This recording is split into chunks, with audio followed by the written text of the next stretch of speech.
Mr. Ashish Jhalani. He's the founder of eTailing India. And ladies and gentlemen, he has worked as a retail expert for Kurt Salmon in their New York office, where he helped clients such as Home Depot, Sara Lee Apparels, Tiffany and Company, Van Heusen, devise their market strategy and operations. Ashish is also the co-founder and CEO of mysolitaire.com. He's also closely associated with several ventures as an advisor and mentor. So inviting Mr. Ashish Jhalani. Good morning. She covered very well as to what we do, so I'm not going to go back into it. What I want to kind of tell you that today is a very knowledge-filled day. Like we mentioned, there'll be a whole bunch of panels, discussions on all different subjects. And one of the things that we realized, and we did a poll just recently, eTailing India, as to what are the issues that the industry is seeing, okay? Based on those issues, we've kind of devised the conference around those issues. So if you go through, and it says top 3 challenges, but if you look at some of the challenges mentioned up there, and it's too small, I know, so I'll read it out for you. One of the first challenges that most of the people feel in the industry is cost of customer acquisition. Okay, they feel it's too high. How do we get it down? Then they talk about the next biggest thing that they have a hurdle on is logistics, because they're still not able to reach where they should be reaching in India. Third, most is funding. Right? How do small startups get funds, right? The big guys we hear all the time, they're getting funding, they're getting billions of dollars, right? But how does a small guy get funds to get their business going and survive? Then there are other things, supply chain, procurement, hiring, we mentioned hiring as well. Skilling and reskilling is another big issue. And again, our conference is very much structured towards dealing with these issues. So if you look at all the panels we have today and all the presentations we have today, it goes down most of these challenges, and we try to bring those forth. We've kind of taken out everything else that we believe would not make sense for our audience. Again, one of the challenges that we have, and we do not see that much mentioned on this slide, and before I get to that, actually, let's just quickly recap what numbers we're thinking the industry is going to be at, right? And these are some of the numbers that eTailing India predicts. And again, we kind of say that the industry is going to hit some $90 billion mark by year 2021, okay? That's going from about 13 billion total as of last when we did this in 2014 to about 90 billion, which includes obviously travel, okay? And we think that most of that growth is going to be driven from tier 2 and tier 3 towns. And I think most of the speakers that will come today will share the same views, because most of the larger players are also seeing large amount of sales come from the smaller towns and not from the large metros. And again, it's percentages, right? So it might be 51-49 for someone, somebody be 60-40, maybe 70-30. But most of that growth they're seeing come from tier 2 and tier 3 towns.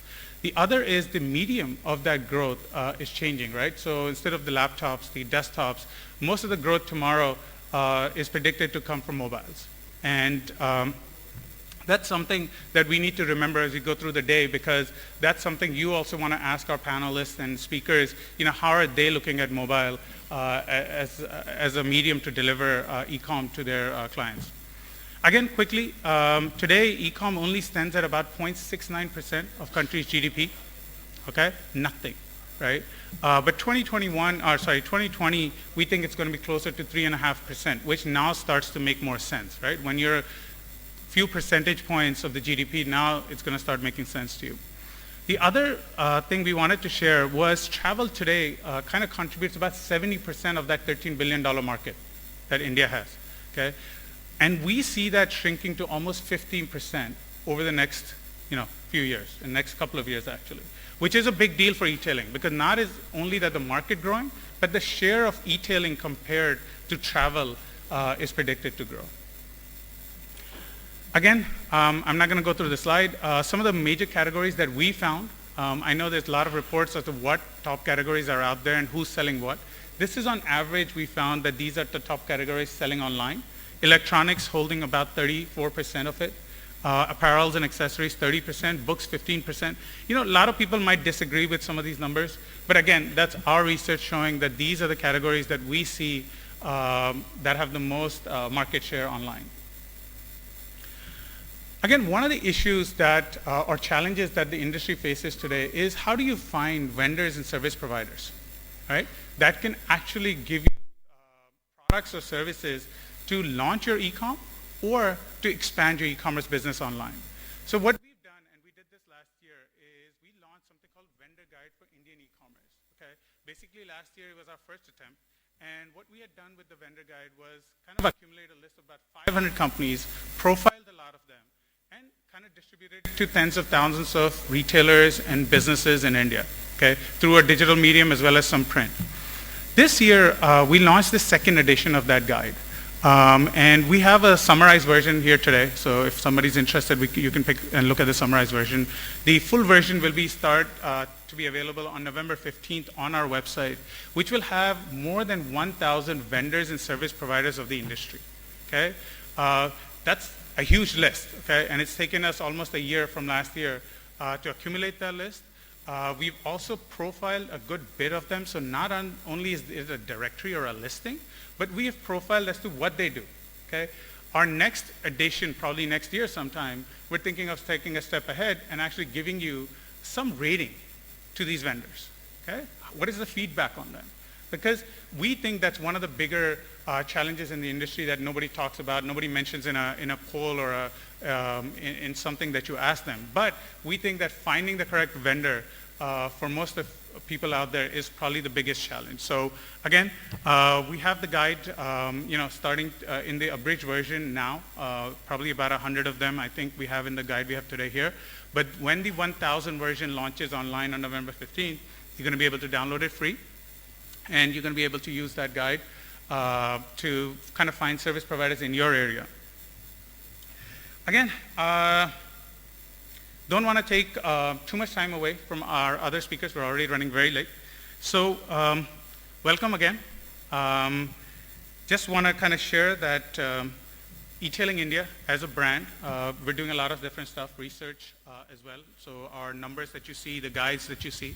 One of the other things we've taken this year on us is we had reached out to about 5 cities in the last few years, right? We do conferences in 5 cities. In the coming 12 months, we're actually launching 6 more cities. So we're going to have these types of conferences.